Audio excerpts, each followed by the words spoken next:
Ketika kami memasuki tahun 2025 ini Tuhan, ada begitu banyak cita-cita dan harapan yang kami sudah tetapkan untuk kami capai di tahun ini.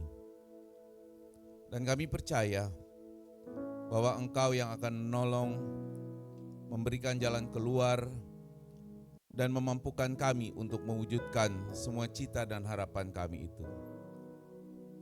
Namun kami sadari betapa egoisnya kami Tuhan, karena kami hanya memikirkan apa yang menjadi cita dan harapan kami pribadi. Padahal ketika Tuhan memilih kami untuk menjadi percaya, bahkan ketika Tuhan belum menciptakan kami, Engkau punya satu rencana tujuan yang indah untuk kami kerjakan, kami lakukan, sehingga kami boleh menjadi umat yang berguna, bukan orang yang tidak berguna. Oleh karena itu pada pagi siang hari ini Tuhan, kami mau duduk diam merenungkan sebagian dari firman-Mu. Tolong kami, buka hati kami, buka pikiran kami Tuhan, urapi kami dengan kuasa Roh-Mu, supaya kami boleh mengerti akan kebenaran firman yang akan disampaikan. Namun bukan cuma kami boleh mengerti, tapi kami mau punya tekad untuk menetapkan tahun 2025 ini kami menjadi umat-Mu yang berguna, bukan yang tidak berguna. Kami serahkan waktu ini sepenuhnya ke dalam tangan-Mu Tuhan. Di dalam nama Tuhan Yesus kami siap sambut kebenaran firman-Mu. Haleluya. Amin. Amin. Silakan duduk Bapak Ibu Saudara yang dikasihi Tuhan. Shalom. Ya, selamat tahun baru sekali lagi, masih minggu kedua ya. Kita masuk di tahun 2025 ini ya. Nah, puji Tuhan Bapak Ibu Saudara, di tahun ini pasti kita semua sudah menetapkan satu cita-cita, pengharapan kita yang mau kita capai, yang mau kita kejar di tahun ini. Sebagian dari kita mungkin mengharapkan ada kemajuan secara pribadi. Baik kemajuan di dalam pekerjaan, ya pasti mungkin ada yang mengharapkan naik jabatan, ya ada juga yang pasti ngarepin kalau sudah kerja ada kenaikan gaji gitu ya Kak Munci ya. Iya, pastilah ya, mengharapkan kemajuan pasti ya di dalam pekerjaan kita. Yang punya bisnis berharap bisnisnya makin maju, makin berkembang, keuntungan meningkat ya.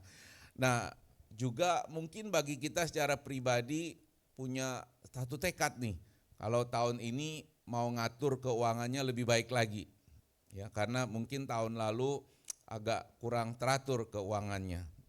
Atau mungkin ada juga yang punya pengharapan tahun ini pengen meningkatkan keterampilan dirinya, punya target mau ikut training ini, kursus ini, pelatihan ini dan itu dan sebagainya ya. Sama seperti saya juga tahun ini ada 2 ilmu lagi yang saya pengen kejar ya, untuk saya bisa kuasai lagi. Ada peningkatan. Bagi kehidupan keluarga mungkin kita juga pengen tahun ini bisa menjalin hubungan yang lebih baik ya, yang lebih harmonis dengan anggota keluarga kita. Ya, mungkin mengurangi perselisihan, pertengkaran supaya keluarga bisa hidup lebih damai ya, lebih bahagia. Mungkin ada rencana-rencana keluarga jangka panjang. Barangkali tahun ini ada yang rencananya beli rumah baru nih mungkin ya. Amin ya. Amin. Ya, mungkin ada yang pengen kirim anaknya sekolah yang lebih tinggi lagi mungkin tahun ini. Ya, atau mungkin juga ada yang sedang menuju persiapan pensiun. Ada juga kali ya. Ya. Mungkin ada juga di antara saudara yang tahun ini menetapkan harus punya gaya hidup yang lebih sehat, ya, makanan yang lebih sehat. Mungkin mau olahraga meskipun semangatnya 2 bulan pertama aja gitu ya. Tapi nggak apa-apa, itu suatu semangat yang baik gitu ya. Mungkin juga ada yang pengen hidupnya lebih balance tahun ini, ya karena sekarang ini mental health itu menjadi penting, ya menjadi concern, menghindari stres, hidupnya bisa lebih tenang, bisa lebih bahagia. Nah, semua cita-cita dan harapan itu saudara baik adanya ya, dan itu lumrah umum ditetapkan oleh banyak orang ketika masuk ke tahun yang baru. Namun ada satu hal yang harusnya tidak kita lupakan, yaitu tahun ini kita punya cita-cita apa terhadap Tuhan di dalam segi kerohanian, bukan cuma dalam hal urusan keduniawian. Ya, ketika tadi kita dalam puji-pujian kok saya tergelitik bilang begini, kita ini sukanya sering egois sama Tuhan. Ya, setiap kali kita ngarapinnya Tuhan tolong kita, Tuhan memberkati kita, amin ya. Jadi saya merasa tadi kok kayaknya Tuhan tuh lebih berguna buat saya, sementara saya ini udah berguna belum ya sama Tuhan? Karena kita selalu mengharapkannya pertolongan dari Tuhan. Lagunya tadi juga begitu, aku percaya, tapi percayanya apa? Percaya Tuhan menolong. Ya, percaya Tuhan memberikan jalan keluar. Jadi kayaknya kok Tuhan lebih berguna buat kita daripada kita buat Tuhan. Ya. Nah, semoga tahun ini di tahun 2025 kita terus merenungkan, will I be useful or useless for God? Akankah saya ini menjadi berguna atau tidak berguna bagi Tuhan? Ya. Nah, sebelum membahas lebih jauh, saya ingin mengajak kita membaca dari 1 Yeremia pasal yang pertama, ayat yang ke-4 sampai yang ke-19. Ya, Yeremia pasal yang pertama, ayat 4 sampai 19, saudara boleh buka, saya akan bacakan untuk saudara dari Alkitab TW2. Ya. Dalam perikop Tuhan memanggil dan mengutus Yeremia, demikian firman Tuhan. Firman Tuhan datang kepadaku, Yeremia, bunyinya, sebelum aku membentuk engkau dalam rahim ibumu, aku telah mengenal engkau, dan sebelum engkau keluar dari kandungan, aku telah menguduskan engkau. Aku telah menetapkan engkau menjadi nabi bagi bangsa-bangsa. Maka aku menjawab, Yeremia menjawab, Tuhan Allah, sesungguhnya aku tidak pandai bicara sebab aku masih muda. Akan tetapi Tuhan berfirman kepadaku, jangan katakan aku masih muda, tetapi kepada siapapun aku mengutusmu, haruslah engkau pergi, dan apapun yang kuperintahkan kepadamu, haruslah kau sampaikan. Jangan takut kepada mereka, sebab aku menyertai engkau untuk melepaskan engkau. Demikianlah firman Tuhan. Lalu Tuhan mengulurkan tangannya dan menjamah mulutku. Tuhan berfirman kepadaku, sesungguhnya aku menaruh perkataan-perkataanku dalam mulutmu.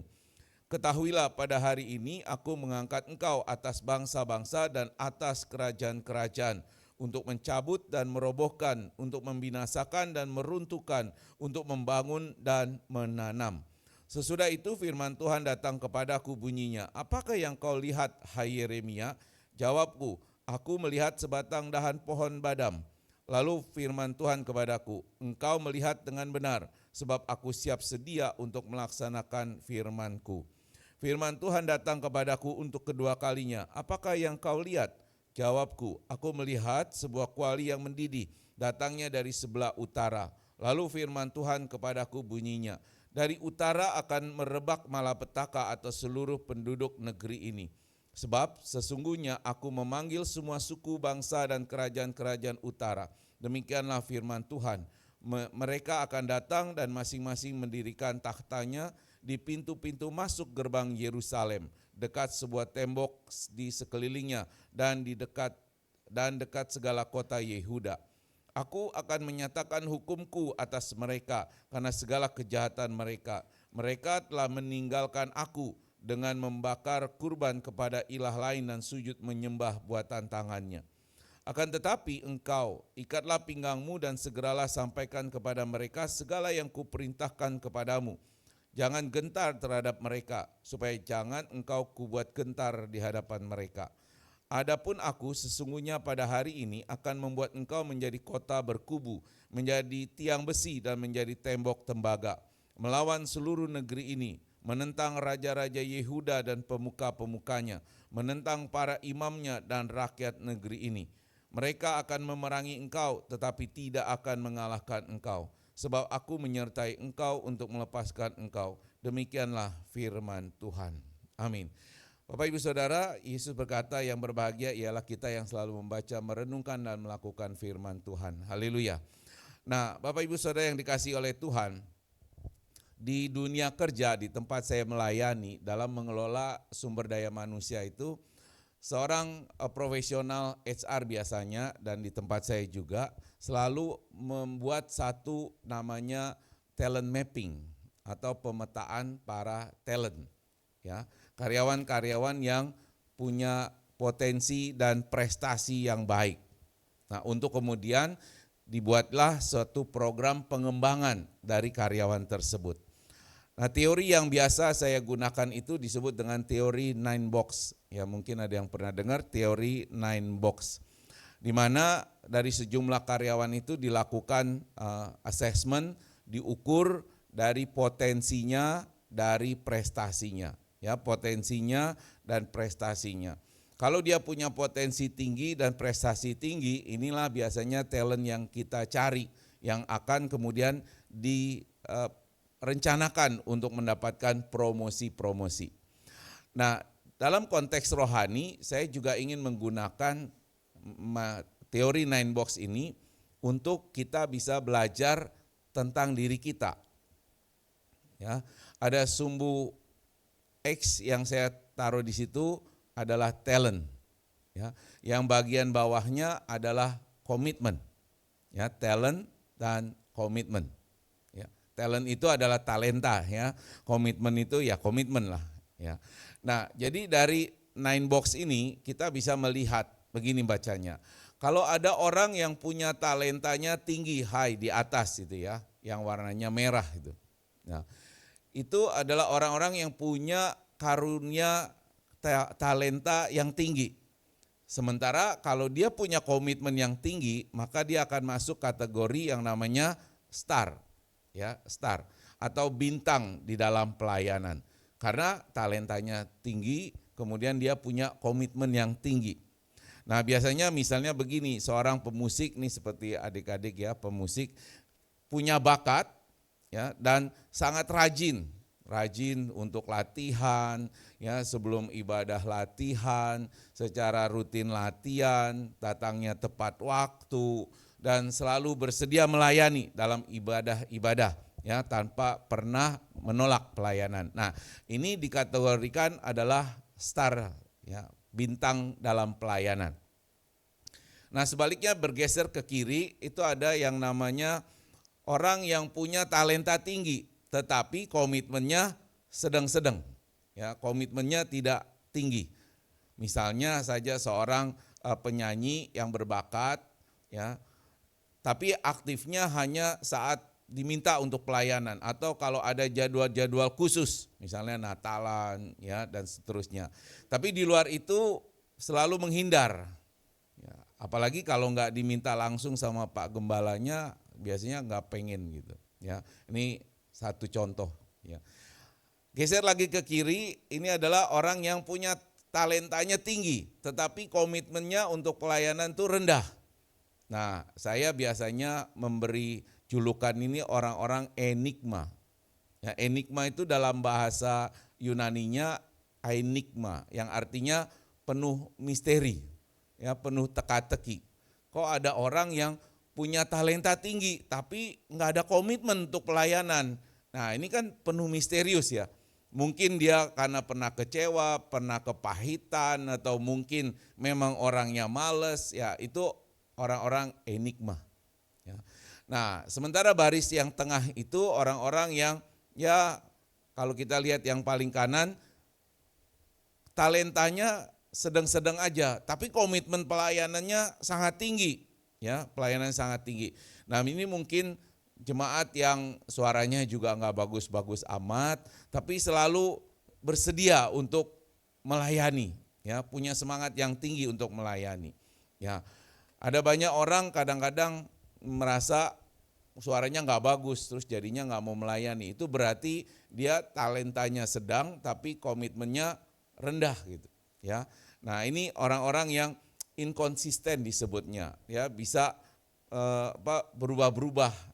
Nah, kadang lagi moodnya bagus, lagi moodnya nggak bagus, males dia. Ya.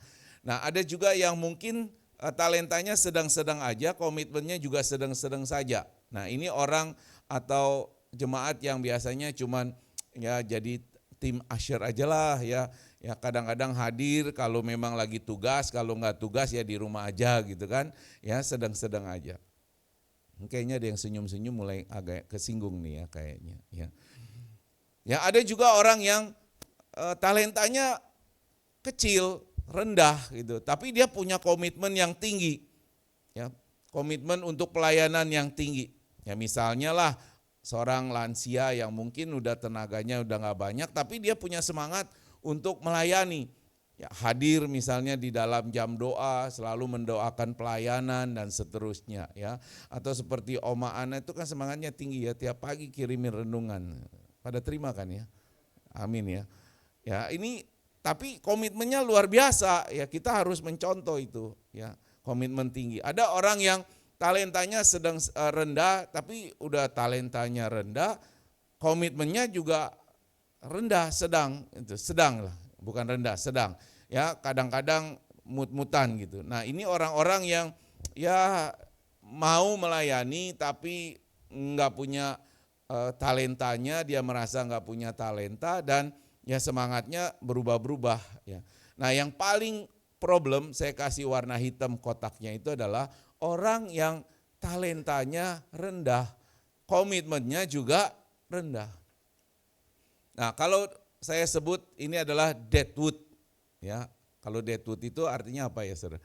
Kayu yang sudah mati, ya, kayu yang sudah kering. Dan biasanya kalau yang begini nih cuma jadi kayu bakar. Ya.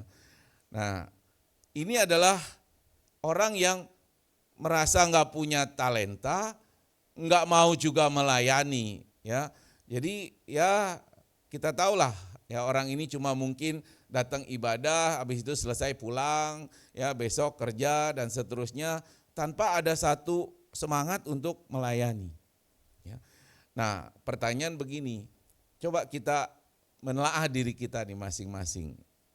Kita masuk kotak yang mana ya? Saudara masuk kotak yang mana nih? Ya. Tanpa mau menghakimi ya, kita sendirilah yang mengkoreksi diri kita.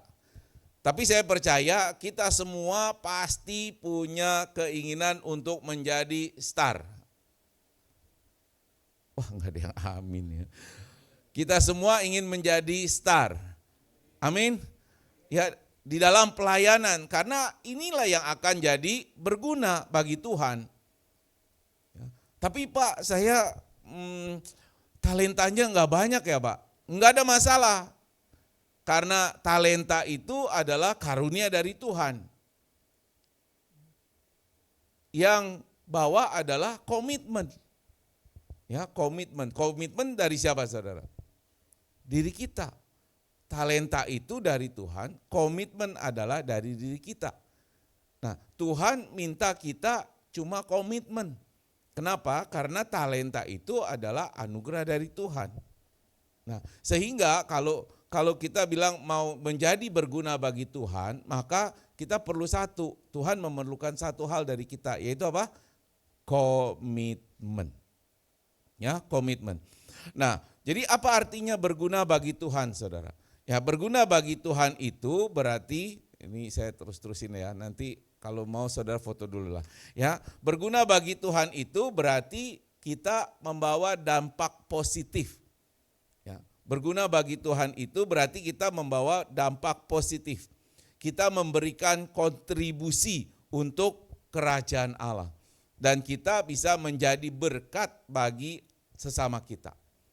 Nah, tentu hal ini bisa kita lakukan dengan cara apa? Dengan cara kita melayani sesuai dengan panggilan Tuhan. Seperti Yeremia, saudara, kita melihat bagaimana Tuhan itu memanggil Yeremia sejak ia masih muda. Ya, ketika dia diangkat menjadi nabi atas bangsa-bangsa, Yeremia itu kurang lebih umurnya masih 15 sampai 17 tahun. Jadi masih sangat muda sekali. Nah, namun Tuhan memilih dia untuk menjadi nabi bagi bangsa-bangsa. Nah, tentu awalnya sebagai orang muda Yeremia ini agak ragu-ragu. Maka dia bilang, Tuhan, sesungguhnya aku ini enggak pinter ngomong, enggak pandai bicara. Karena aku ini masih muda. Jadi Yeremia merasa dia belum punya talenta, dia belum punya kemampuan untuk menjadi nabi karena dia masih muda. Nah, tetapi Tuhan menegaskan, ya kita lihat tadi bahwa Tuhan berkata, jangan kamu bilang kamu masih muda. Ya, kepada siapa kamu aku suruh pergi, kamu harus pergi. Ya, artinya Tuhan menegaskan bahwa Yeremia layak untuk menjadi nabi itu bukan karena kemampuan dia, bukan karena kehebatan dia, tapi semata-mata karena ada kuasa yang Tuhan akan berikan, ada penyertaan Tuhan yang akan dilakukan, sehingga dia bisa menjalankan tugas-tugasnya. Nah, Bapak Ibu Saudara yang dikasihi Tuhan, kita ini dipanggil oleh Allah.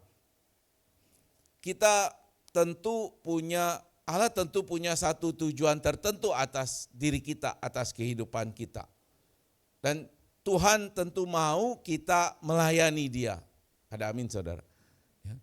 Dan kalau kita dipilih oleh Tuhan, berarti ada tugas yang harus kita kerjakan. Ada tugas yang harus kita lakukan. Yang paling sederhana nih ya Pak Saudara, paling sederhana. Kita buka Yohanes 15 ayat 16. Yuk, Yohanes 15 ayat 16. Ini yang paling sederhana nih, yang Tuhan mau untuk kita kerjakan. Yohanes 15 ayat 16. Ada yang udah dapat? Boleh ada yang membacakan? Yohanes 15 ayat 16. Oke. Puji Tuhan, ya.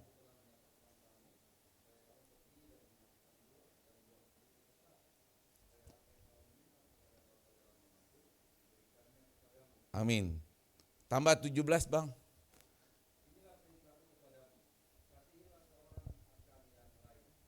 Jelas, yang sederhana. Tuhan perintahkan kita, Tuhan mau kita menghasilkan buah. Ya, menghasilkan buah ya jelas buah roh yang kita sudah tahu, kita pelajari. Dan perintahnya jelas bahwa kita harus saling mengasihi. Nah, itu adalah standar dasar yang paling sederhana yang harus kita lakukan, yang harus kita kerjakan. Dan tentu itu perlu komitmen dari kita saudara, ya, untuk kita bisa melakukannya. Kita mungkin memang bukan dipanggil untuk menjadi nabi seperti Yeremia, tapi Tuhan pasti memberikan saudara satu talenta tertentu. Ada amin gak ya? Percaya gak ya? Tuhan pasti memberikan talenta tertentu kepada kita. Nah, pertanyaannya adalah kita sudah menyadari belum talenta itu? Kita sudah mengerti, mengenali belum talenta yang Tuhan berikan? Ya. Sekecil apapun talenta itu kita bisa gunakan untuk memuliakan Tuhan. Nah, dengan cara itulah kita bisa menjadi umat Tuhan yang berguna. Saudara mungkin tidak dipilih Tuhan untuk menjadi pendeta, hamba Tuhan yang berkhotbah. Tapi mungkin saudara dipilih Tuhan untuk menjadi pemimpin. Mungkin bukan di gereja, mungkin di tempat kita bekerja. Tapi itu adalah tujuan yang Tuhan tetapkan buat kita supaya kita berdampak. Tuhan mungkin memberikan saudara talenta untuk menjadi konselor. Kadang ada orang tidak menyadari bahwa dia punya kemampuan menjadi konselor. Cuma karena dia tidak mau kembangkan talentanya, maka ya tidak berguna, ya tidak ada dampak apa-apa. Tuhan mungkin tidak memberikan saudara talenta suara yang bagus, yang indah. Ya suaranya sedang-sedang aja. Tapi kalau kita mau berikan komitmen yang total, maka Tuhan mampu loh menaikkan talenta kita atau memberikan karunia yang lebih lagi. Ya salah satu contoh. Ada satu staf saya di kantor, ini ikut saya di perusahaan yang lama, dan dulu kita ada persekutuan doa di sana, dan saya minta jadi worship leader, ya persekutuannya kecil lah beberapa orang aja. Suaranya so-so gitu ya, tapi dia punya semangat untuk melayani, ya. Dan setelah beberapa tahun, saya kaget juga waktu dia jadi worship leader di tempat saya melayani sekarang, ya karena dia ikut saya. Suaranya sudah jauh lebih baik, ya, kemampuannya sudah jauh lebih meningkat. Ya. dari sini kita bisa belajar bahwa kalau kita punya komitmen untuk melayani Tuhan, maka Tuhanlah yang akan memperlengkapi kita dengan segala talenta yang dibutuhkan. Tapi kalau kita nggak punya komitmen, ya lama-lama kita jadi deadwood yang akhirnya jadi tidak berguna. Makanya kita perlu namanya komitmen. Saudara mungkin diberikan talenta karunia oleh Tuhan untuk menjadi seorang pemerhati yang suka merhatiin orang. Tapi merhatiin dalam positif ya, bukan merhatiin terus habis itu ngecek gitu, bukan ya. Tapi mungkin memberikan perhatian, ada orang yang lagi kesusahan, langsung tergerak menolong, mendoakan, menghibur. Mungkin hal-hal yang sederhana seperti itu. Tapi paling tidak kita sudah ikut berkontribusi di dalam pelayanan untuk kemuliaan nama Tuhan. Nah, ini hal yang paling penting Bapak Ibu Saudara. Bagaimana kita bisa berguna bagi Tuhan? Kita harus menggunakan talenta kita untuk kemuliaan nama Tuhan. Untuk melayani, baik di dunia formal maupun di dunia non formal. Baik di kehidupan kita sehari-hari, di rumah, di tempat kita kerja, apalagi di gereja. Supaya kita ini bisa memuliakan Tuhan. Dan itulah yang membuat kita itu jadi berguna bagi Tuhan. So pertanyaannya buat diri kita, apakah selama ini kita hidupnya sudah berguna bagi Tuhan? Apakah lewat sikap hidup kita, pekerjaan kita, pelayanan kita, nama Tuhan dimuliakan atau enggak? Nah ini yang harusnya menjadi semangat kita di tahun 2025 ini, bahwa kita akan jadi berguna bagi Tuhan. Amin. Amin. Nah, sebaliknya kita tidak akan berguna bagi Tuhan. Kenapa kita tidak berguna bagi Tuhan? Karena kita tidak berkontribusi. Kita tidak membawa dampak bagi kerajaan Allah di muka bumi ini. Dan itu bisa terjadi saudara. Kenapa? Karena mungkin hidup kita ini tanpa tujuan. Ya, hidup kita mungkin tanpa tujuan. Sehingga kita tidak tahu apa arti hidup kita. Untuk apa kita hidup. Kenapa Tuhan menciptakan kita. Kenapa Tuhan memanggil kita sebagai umatnya. Nah, kita jadi tidak berguna karena hidup kita tanpa tujuan. Kita tidak mengenali panggilan Tuhan. Kita tidak mau melibatkan diri di dalam pelayanan. Ya kadang-kadang banyak kan ya, tapi bukan jemaat di sinilah ya, di jemaat di luar sana tuh. Ya datang ke gereja sekedar setor muka sama Tuhan, dapat berkat, selesai, amin. Ya enggak pusing sama urusan gereja, enggak pusing dengan kegiatan pelayanan, ya cuman sekedar ya pokoknya udah absen jadi orang Kristen, ke gereja ibadah selesai. Padahal Tuhan tidak cuma menuntut kita beribadah. Tuhan menuntut kita untuk hidup bersosialisasi. Makanya kita juga diminta untuk membangun hubungan relasi dengan orang lain. Kita diminta berkomunitas, ya, berjemaat. Untuk apa? Saling mendukung, saling menguatkan. Nah, oleh karena itu kita tidak akan jadi berguna kalau hidup kita tanpa tujuan, kalau kita tidak mau melibatkan diri di dalam pelayanan. Padahal sejak kita di dalam kandungan, bahkan sebelum kita dibentuk, seperti Tuhan mengatakan kepada Yeremia bahwa dia sudah tahu, dia sudah merancangkan sesuatu ya bagi kita. Untuk apa? Untuk kita melakukan yang baik, kebaikan, melakukan pekerjaan yang baik, yang dipersiapkan Allah bagi kita. Dan dia mau supaya kita ini hidup di dalam rencana-rencananya yang indah. Dan Tuhan tentu merancangkan semua yang baik. Rancangannya bukan rancangan kecelakaan. Rancangannya adalah rancangan penuh harapan bagi kita. Nah, tapi seringkali kita ini menghindar. Ya, menghindar. Kenapa? Karena kita tidak mau tahu tujuan Tuhan bagi hidup kita. Ya kita cuma mau tahu Tuhan berguna gak buat kita? Tuhan berkati kita gak? Tuhan sembuhin penyakit saya gak? Tanpa kita mau betul-betul menyadari bahwa saya harus jadi berguna buat Tuhan. Saya ini harus memuliakan nama Tuhan. Nah, saudara, kita harus punya tujuan. Tujuan kita yang jelas, yang merupakan tujuan Allah bagi kita. Saudara ada di sini hari ini, untuk apa? Saudara hari ini menjadi orang Kristen, buat apa? Saudara hari ini ditebus, diselamatkan, untuk apa? Apakah cuma buat diri kita sendiri? No, Tuhan mau kita juga berdampak bagi orang-orang di sekeliling kita. Yang kedua, kenapa kita jadi tidak berguna?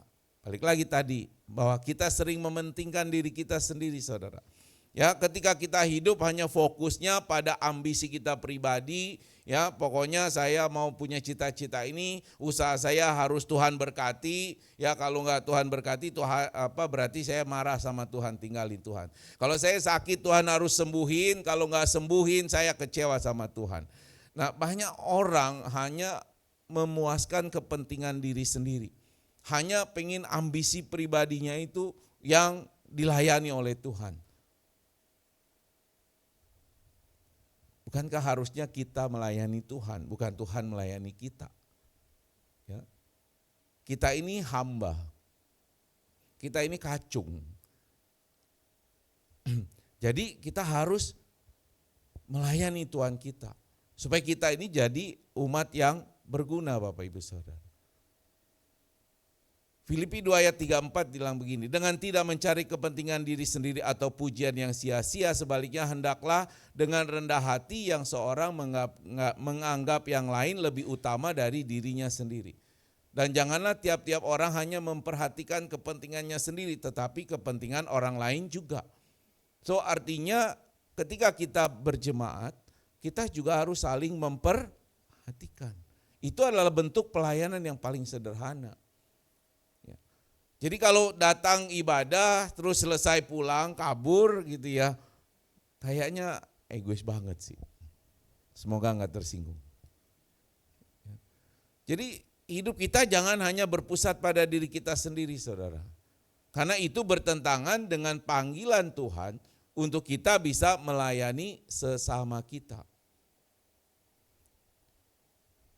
Kita harus meneladani Tuhan Yesus yang datang bukan untuk dilayani, tetapi dia datang untuk melayani. Kita jadi anak Tuhan bukan untuk dilayani, tapi untuk melayani. So, apa bagian yang saudara mau kerjakan untuk melayani Tuhan? Supaya jangan jadi umat yang hanya memikirkan dirinya sendiri. Yang ketiga, kita tidak akan jadi berguna. Kita tidak akan jadi berguna. Kita tidak berguna ketika menolak melibatkan diri dalam pelayanan. Nah, kalau yang ini saya berdoa supaya semuanya tersinggung ini. Ya. Jadi ketika kita menolak untuk menggunakan talenta yang Tuhan sudah berikan, menolak untuk memberikan waktu kita untuk pekerjaan Tuhan, dan ketika kita tidak mau terlibat di dalam pelayanan, itu berarti kita kehilangan kesempatan untuk menjadi alatnya Tuhan. Saya ulang sekali lagi. Ketika kita menolak untuk melayani, ketika menolak menggunakan talenta kita untuk kemuliaan Tuhan, waktu kita untuk pelayanan tidak kita berikan, berarti kita menyia-nyiakan kesempatan untuk menjadi alatnya Tuhan.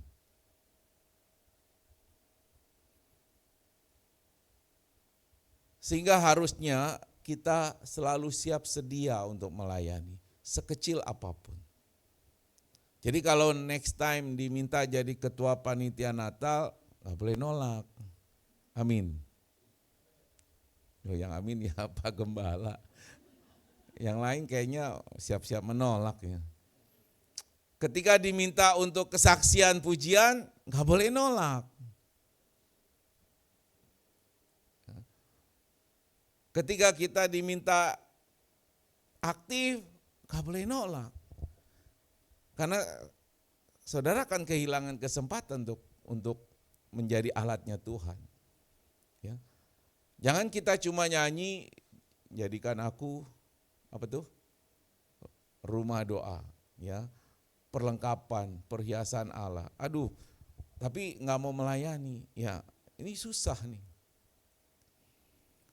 Ya semoga hari ini saudara tersinggung lah ya, kalau nggak tersentuh ya. Untuk punya komitmen terlibat di dalam pelayanan. Kan perintah Tuhan sudah jelas ya. Di dalam 1 Petrus 4 ayat 10 firman Tuhan bilang begini, layanilah seorang akan yang lain sesuai dengan karunia yang diperoleh tiap-tiap orang sebagai pengelola yang baik dari kasih karunia Allah. Jadi kalau Tuhan sudah berikan kita talenta dan kita tidak kelola dengan baik dan digunakan untuk melayani yang lain, berarti kita sia-siakan tuh kasih karunia Tuhan. Ya. Kalau kasih karunia Tuhan kita sia-siakan, ya lama-lama talenta itu bisa diambil dari kita. Saudara ingat ya cerita tentang talenta. Ya, ada yang dikasih berapa? 1 talenta, ada yang 2, ada yang 5, ada yang 10, 2 versi cerita. Ya, yang 1 talenta yang malas sembunyiin talentanya, dikubur di tanah.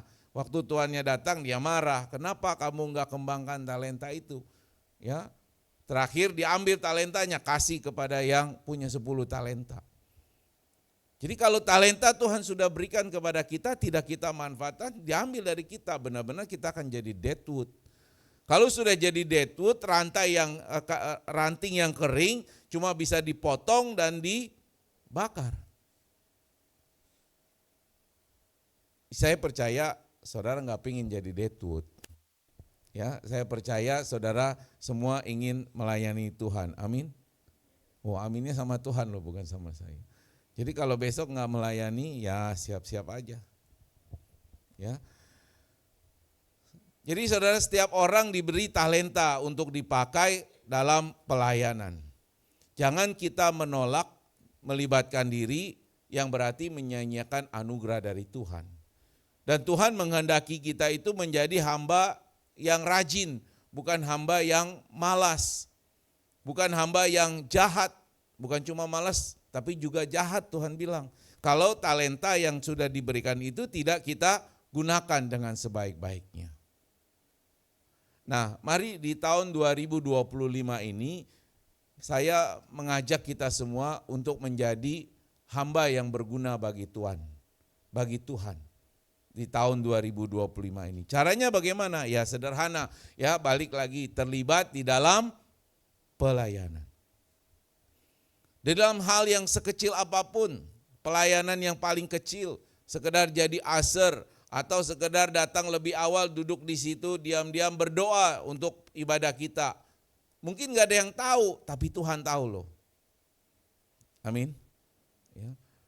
Ketika ibadah dimulai duduk di situ fokus konsentrasi, ya bukan cuma nilai wah WL-nya nih kurang, oh nadanya fals nih, ini suaranya kayaknya teriak-teriak mulu nih. Jadi pengkritik. Atau mungkin sekedar selesai ibadah kita saling bersilaturahmi, mungkin tanya apa kabarnya, bagaimana keadaannya, bukan sekedar langsung go home. Kalau ada keperluan ya nggak apa-apa.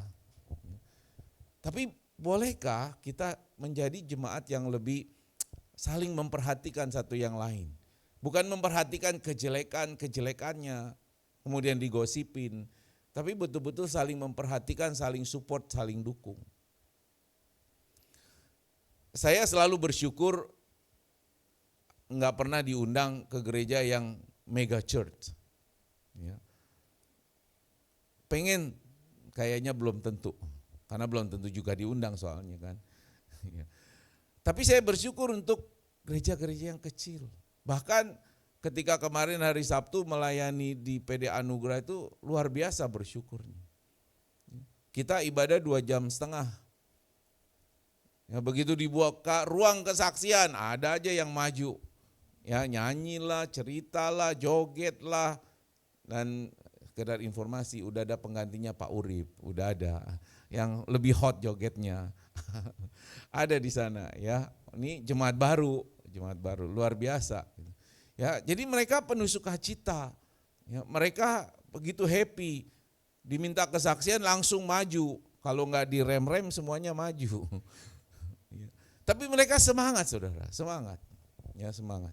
Dan mereka tuh saling mengingatkan, ya saling mendoakan, ya kan kita ajarin itu ya. Umurnya juga udah uzur-uzur, ya, susah untuk apa-apa. Tapi begitu selesai ibadah masing-masing angkat kursinya dirapiin. Ya hal yang kecil ya, sederhana, tapi terlibat gitu loh. Ya, terlibat. Nah ini sesuatu hal yang luar biasa. Balik lagi, kita semua pasti Tuhan berikan talenta tertentu. Amin. Ya, masing-masing kita berbeda saudara. Makanya kita harus mencari yang namanya apa tujuan Tuhan bagi hidup kita. Kita cari saudara. Saya tidak diberikan karunia untuk bisa turun naik surga, enggak.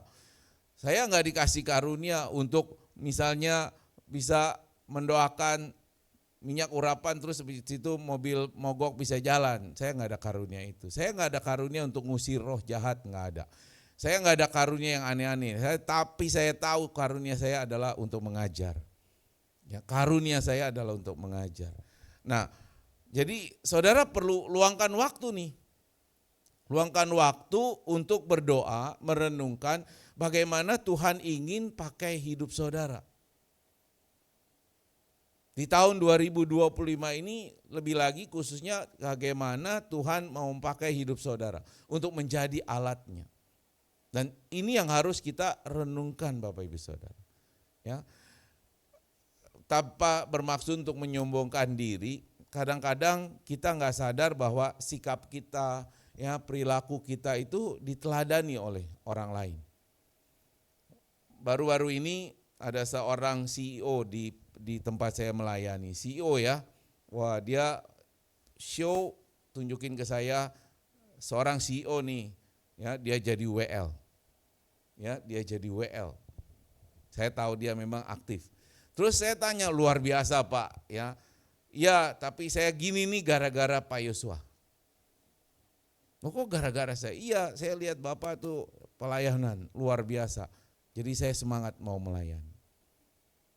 Saya enggak minta, saya enggak apa-apa, tapi apa yang saya lakukan itu diteladani oleh orang lain, teladan yang baik. Dan dengan itu kita sudah berkontribusi buat kerajaan Allah. Mungkin saudara enggak pintar ngomong, enggak melakukan banyak hal, tapi sikap hidupmu yang baik, yang setia, yang taat, yang rajin baca firman Tuhan, selalu sharing firman Tuhan. Mungkin enggak akan saudara sadari bahwa itu adalah pelayanan. Karena dengan demikian itu sudah memuliakan Tuhan. Yuk kita cari apa tujuan Tuhan bagi hidup saudara di tahun 2025 ini supaya saudara bisa jadi umat yang berguna bagi Tuhan. Talenta yang kecil kita pakai, kita gunakan. Karena Tuhan bilang, barang siapa setia pada perkara kecil, maka dia akan setia pada perkara yang besar. Kalau kita setia pada perkara yang kecil, maka Tuhan akan tambah-tambahkan karunia itu buat kita. Ya, kita enggak perlu takut, kita tidak perlu khawatir. Dan kita perlu jadi berkat di mana saja kita berada, itu yang penting. Ya, menjadi berguna berarti kita harus jadi berkat bagi orang-orang di sekeliling. Mungkin saudara enggak ditugasin seperti Yeremia. Yeremia tugasnya berat saudara. Jadi nabi, ya ditugaskan jadi nabi bagi bangsa-bangsa. Dan paling enggak enak itu adalah menjadi penentang bagi kerajaan-kerajaan. Bagi bangsa-bangsa yang menyembah berhala. Enggak enak lagi harus menyampaikan berita yang menderitakan orang-orang. Ya karena ada api dari utara. Ini enggak enak dan ancamannya besar, tantangannya besar.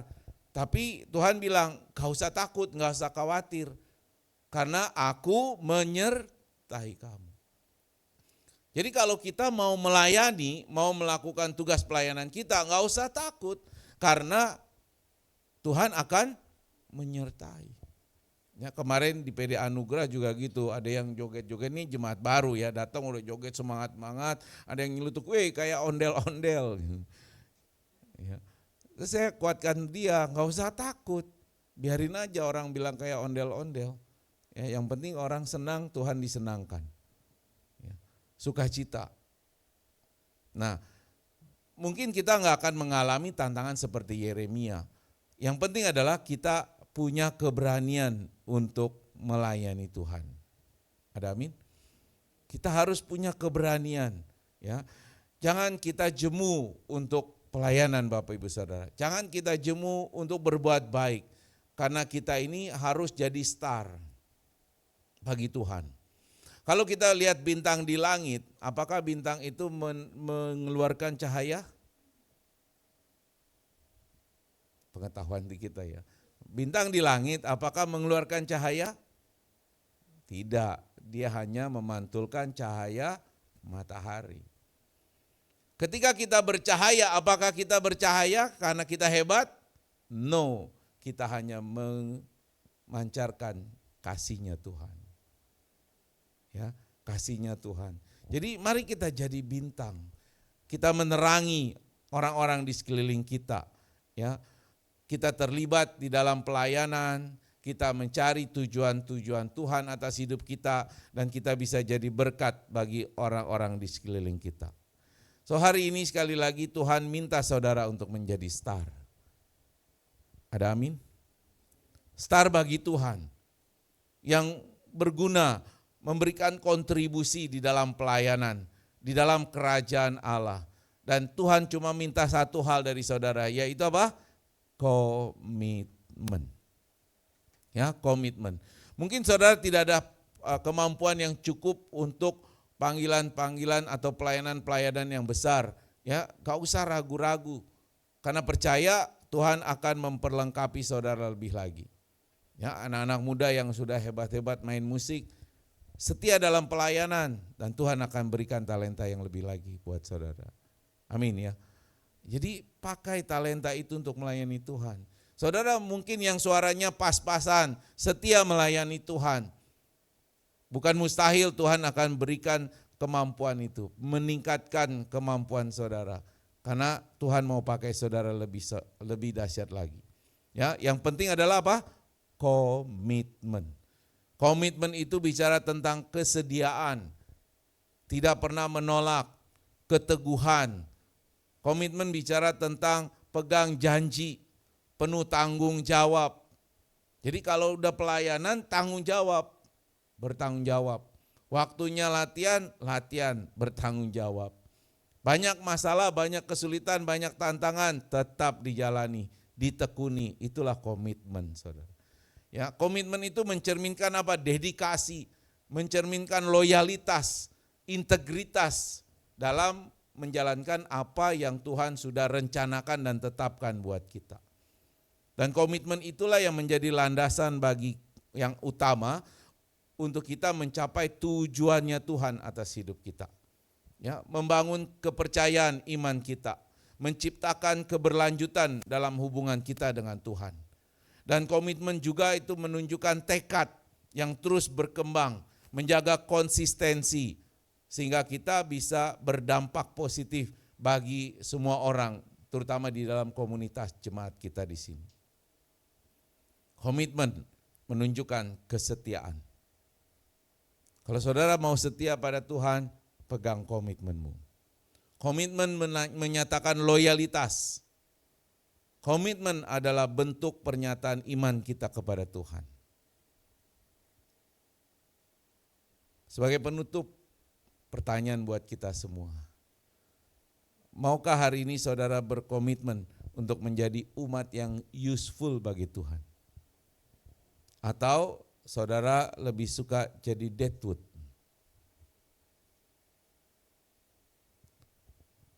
Mari kita tundukkan kepala. Saudara, hari ini Tuhan memanggil saudara. Memanggil saudara seperti Dia memanggil Yeremia. Tuhan mau berkata kepada saudara bahwa sebelum aku membentuk engkau dalam rahim ibumu, aku telah mengenal engkau. Dan sebelum engkau keluar dari kandungan, aku telah menguduskan engkau. Aku telah menetapkan engkau untuk melayani Tuhan.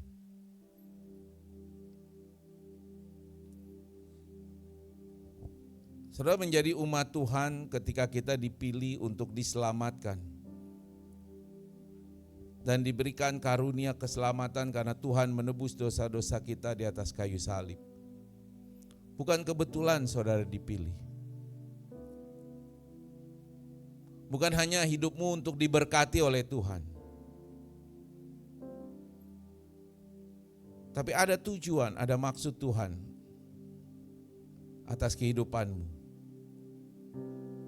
Tuhan ingin engkau berkontribusi di dalam kerajaan Allah. Tuhan ingin engkau melayani. Karena Tuhan ingin pakai engkau menjadi alatnya yang berguna. So sekali lagi mari kita tanya pada diri kita sendiri.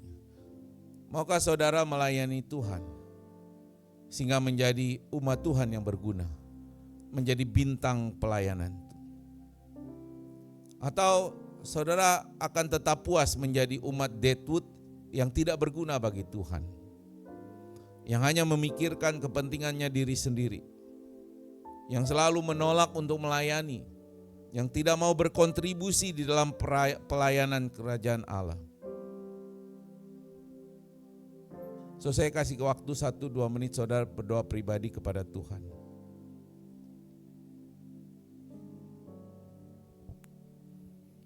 Nyatakan isi hatimu pada Tuhan.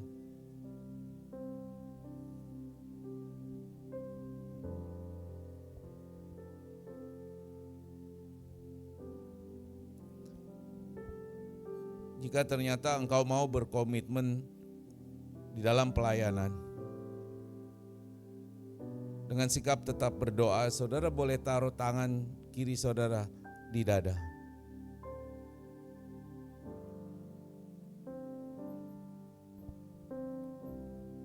Saudara boleh angkat tangan kananmu sekarang di hadapan Tuhan, gak perlu tinggi-tinggi.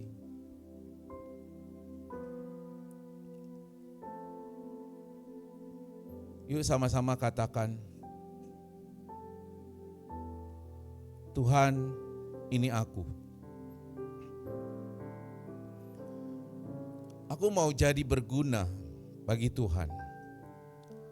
Bahkan menjadi star untuk kemuliaan Tuhan. Pakai aku Tuhan. Perlengkapi aku Tuhan. Tahun 2025, aku mau sungguh-sungguh mempersembahkan tubuhku, hidupku, jiwa dan rohku sebagai persembahan yang hidup, yang berkenan untuk kemuliaan-Mu.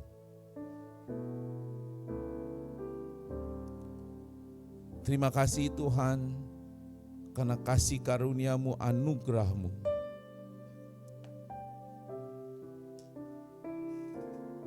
Terima kasih buat kesempatan hak istimewa. Aku boleh berkontribusi di dalam kerajaan-Mu. Aku boleh menjadi berdampak.